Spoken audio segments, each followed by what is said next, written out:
In the madness and darkness during the scourging of Lordaeron, there was an order built on the backs of martyrs and heroes. It was inclusive so far as being true to the vision of the organization.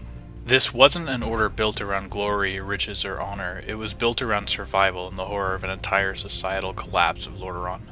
When the kingdom was ravaged and torn apart from within, when all structures of support were ripped apart and trampled under the incessant and unrelenting boots of the dead, there was anarchy, chaos, and turbulence.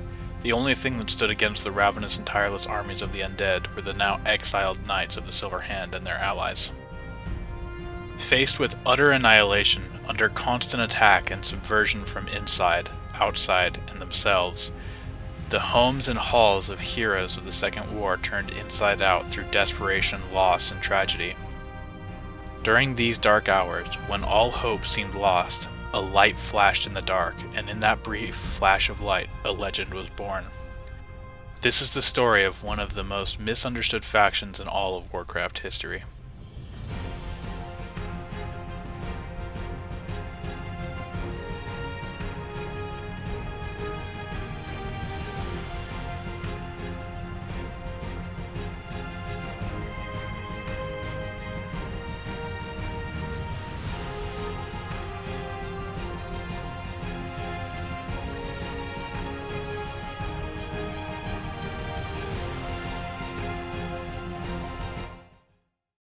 In the days after the Battle of Black Rock Mountain, a paladin by the name of Alexandros Mograine walked through the bodies of the dead.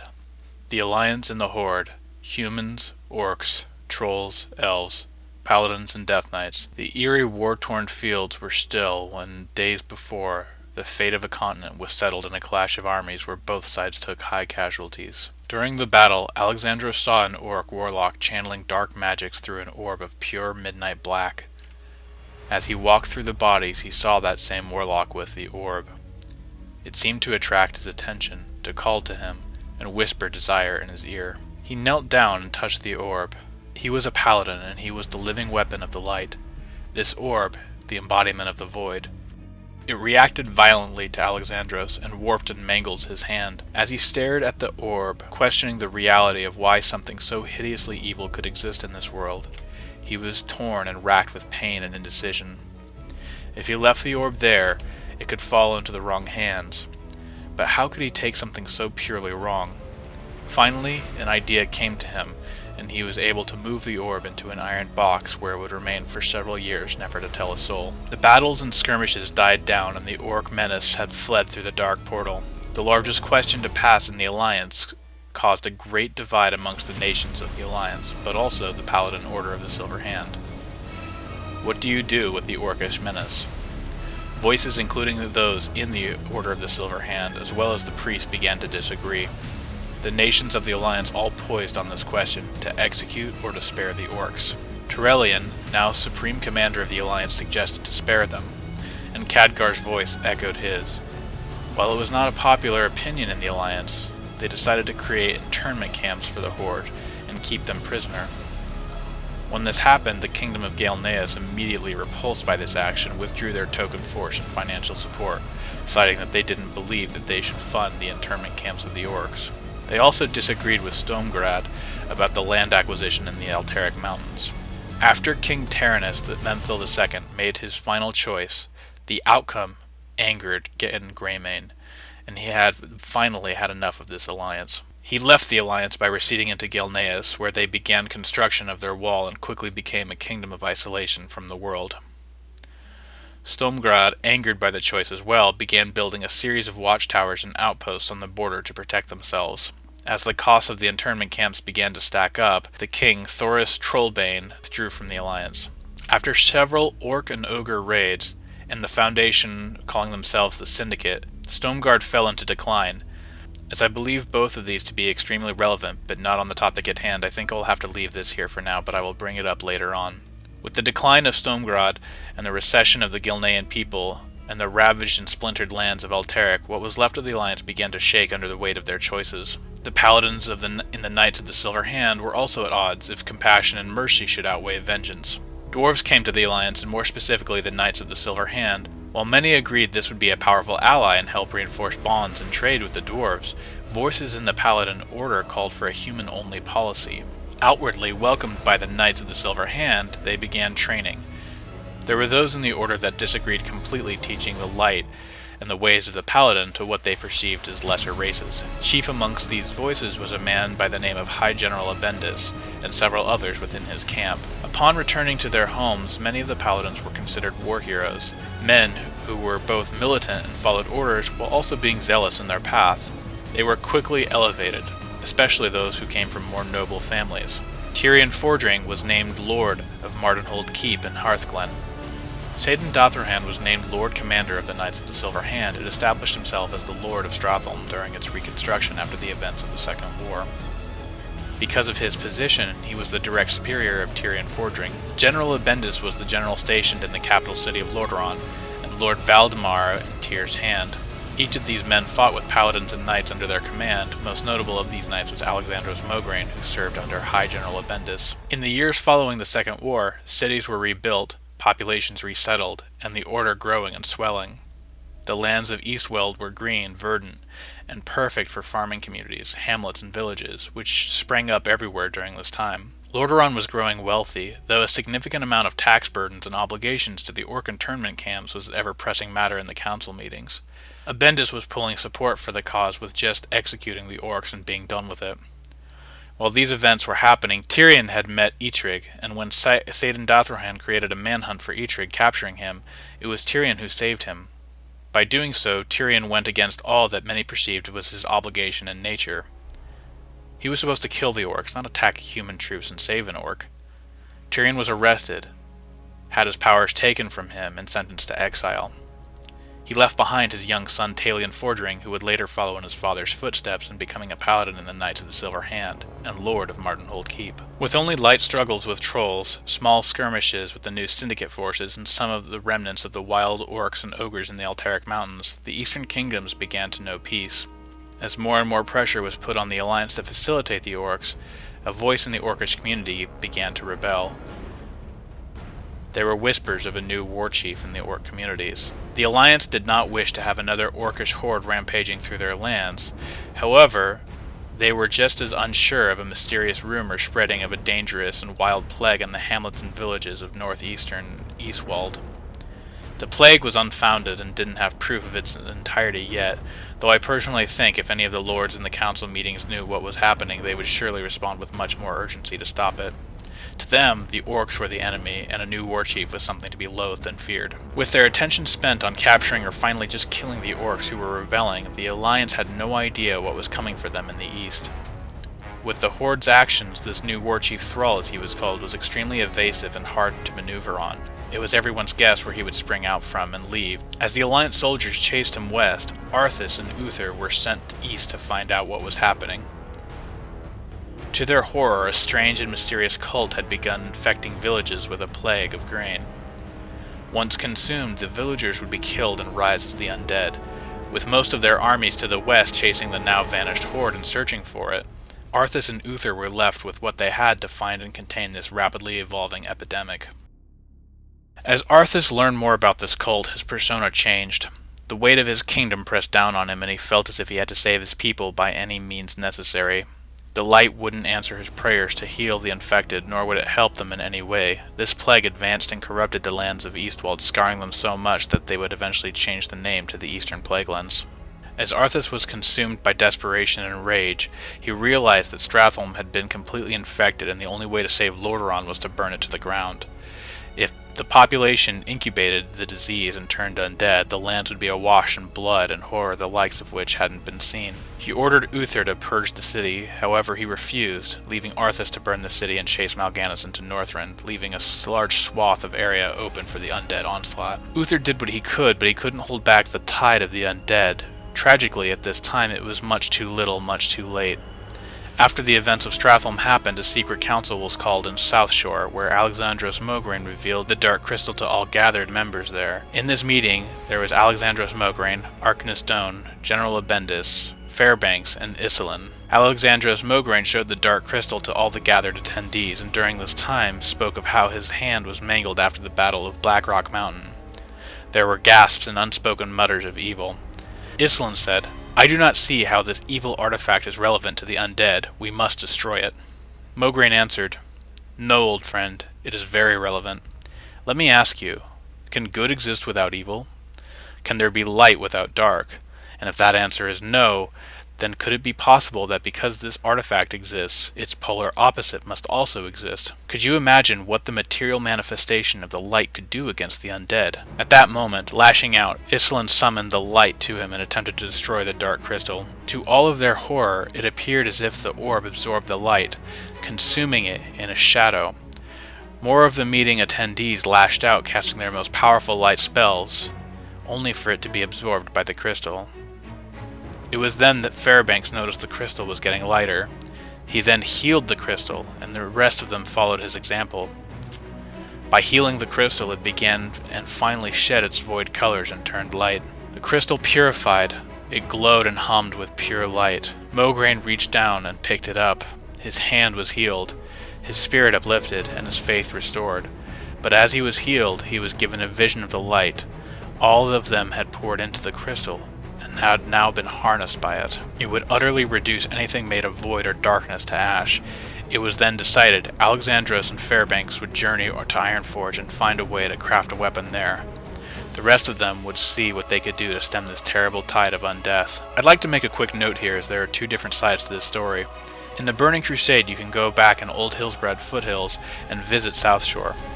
There you can actually see this meeting take place. However, the characters are slightly out of place, most notable Tyrion Fordring and Brigida Bendis. During this time, Thrall is just a slave gladiator with other interned orcs in Durnhold Keep.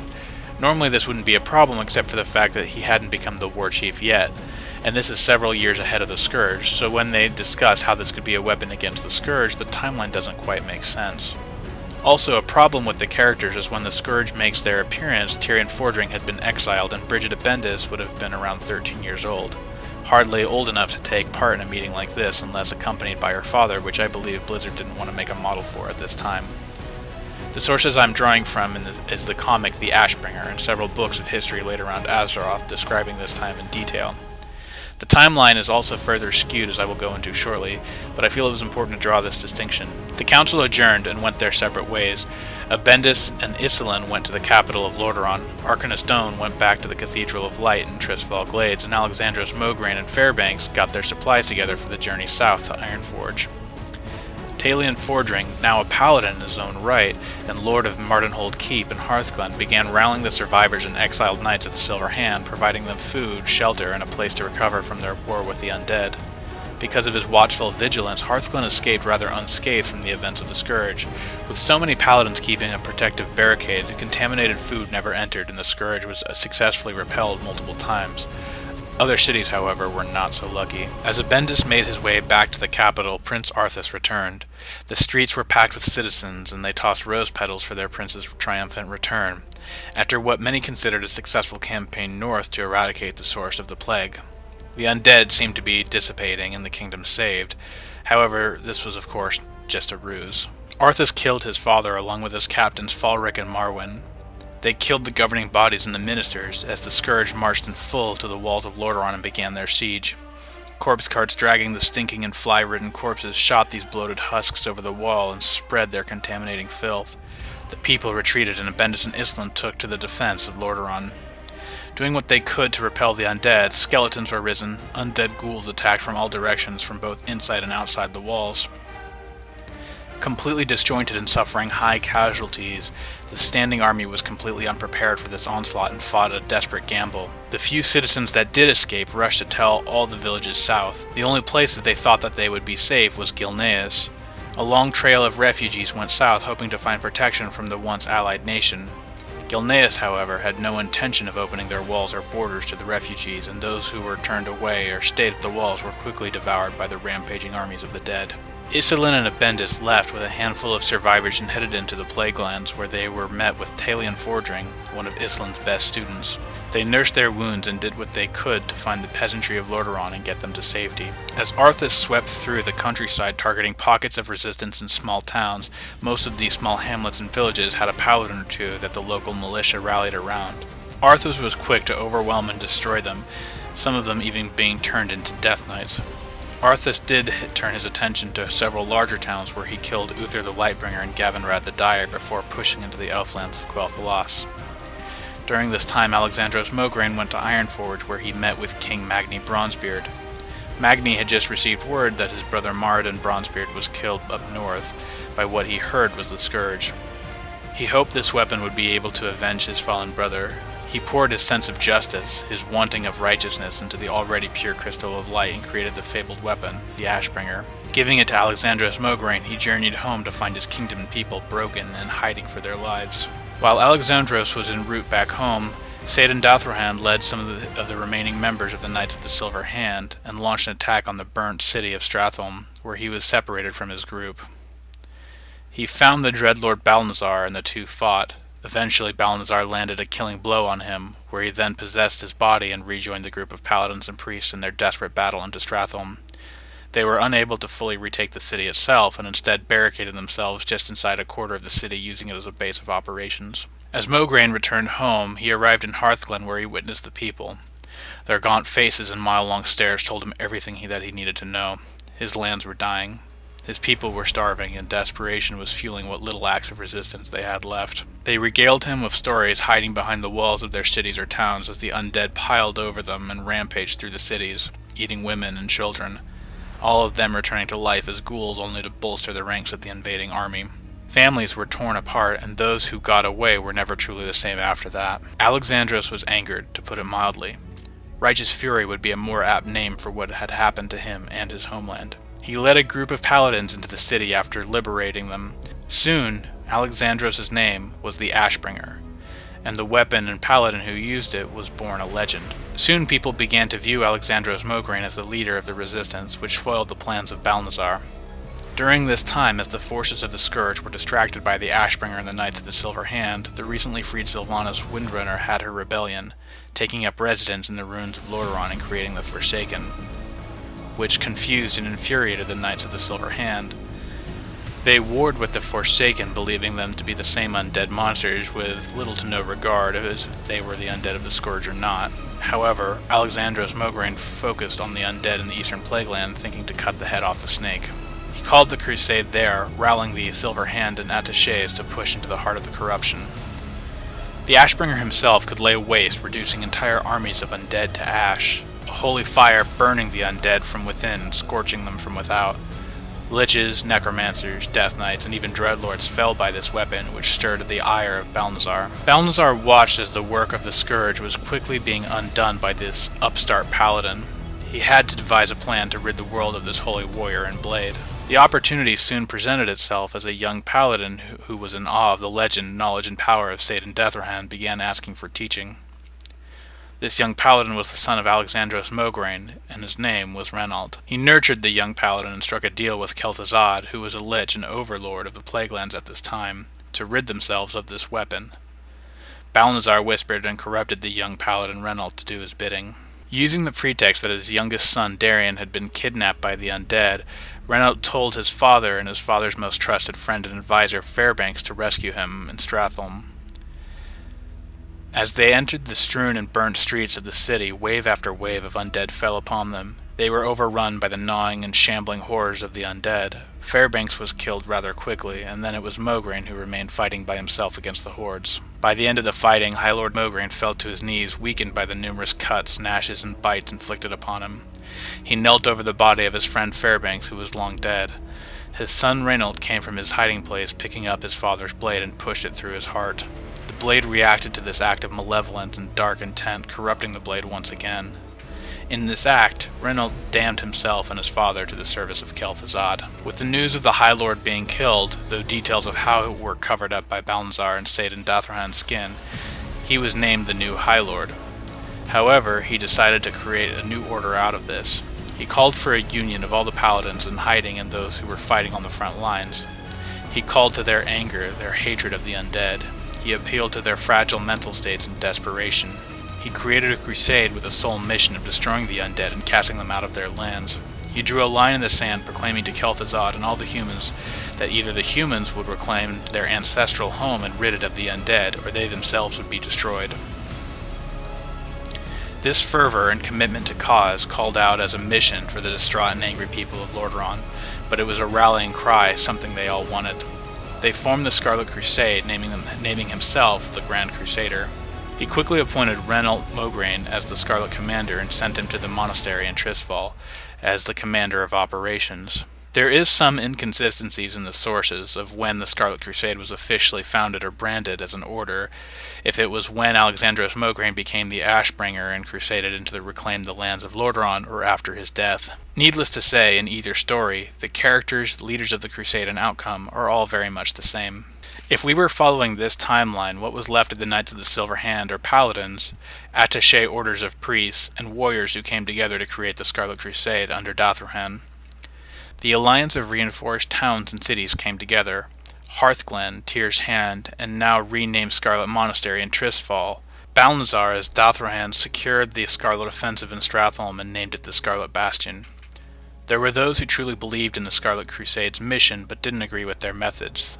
The last of the Knights of the Silver Hand and the defenders of the area joined a new order under Maxwell Tyrosus. He named this order the Argent Dawn, and they were more inclusive of outsiders, even going so far as to recruit from the Horde and Forsaken. Balnazar created deceit and paranoia of outsiders, creating Trojan Horse-style events where, when trying to shelter someone traveling to the Plaguelands, they quickly began spreading undeath and corruption.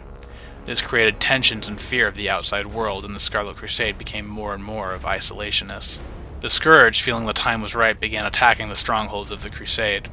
Hearthglen was under siege, and High General Abendus was on the front lines. Abendus, by this time, like many of the Crusaders, was driven insane by the intense and sometimes Pyrrhic victories over the undead. There was only one calling to him at this time, and that was of the Crusade: to rid Lordaeron of the undead and to bring about the beauty of his once beloved homeland. As the fighting raged on and his daughter Bridget was put in mortal danger, by saving her, he sacrificed himself where he died in her arms. Bridget would remember this as she grew older, and would eventually serve the Scarlet Crusade as its High General, following in her father's footsteps. Until then, she would train and work hard and earn her way through the ranks. While the Scarlet Crusade looks at the Alliance as an ally, they are wary of strangers, even being known to attack them. For the Horde, the leadership of this organization was built on the veterans of the Second War. They have no love for the Orcs, nor their allies, especially the undead. As the Horde allied with the Forsaken, the Scarlet Crusade looks on with rage as the two greatest enemies have joined forces in their old capital, adding insult to injury. In their fighting with the undead, they even encountered old friends and mentors as the undead or even Death Knights. To make matters worse for them, in the floating necropolis of Naxxramas, the now Death Knight Alexandros Mograine leads 3 lords of the Scourge. All were very powerful paladins or attachés in the Knights of the Silver Hand, many of very high repute and power. Thane Corthaz was once one of Uther's paladins who died shortly after Uther himself. It is speculated that he was one of the strongest dwarf paladins in service at this time. Lady Blumu, who was presumed to be a priestess attachée and was gifted with tremendous power of shadow, and finally Sir Zelic, who was by far probably one of the most tragic of the 4 horsemen, as he was extremely strong with the light, so much so that even as a Death Knight he can use the light himself. He has retained enough of his mind that he can witness the control Kel'Thuzad exercises over his body and his actions, but he is tragically unable to do anything to stop it. Kel'Thuzad can even will his body to bring the light from him and attack with it, demonstrating how dangerous the light can be even to those who use it themselves. These 4 horsemen plague and attack the survivors of Lordaeron and lay siege to the different holdings of the Scarlet Crusade. At the onset of World of Warcraft Classic, this is where the story is so far. Those who have taken up the crusade have witnessed many horrors, and their birth is one of intense suffering and tragedy, making their membership stoic and grim. As their membership is all that they have left of the once proud realm of Lordaeron, reinforcements are lacking, if not in decline. Their supplies are only what they can provide for themselves, and their safety is generally what they can make of it. Every battle they fight and lose their soldiers is a gain for the enemy. To do nothing is to hide and wait for death. Under attack from within and from without, the only true thing that matters to those that protect the bastions of humanity left in Lordaeron is that they stay true to their original calling in the Scarlet Crusade, that the Crusade will end the Scourge, or they will be consumed by it.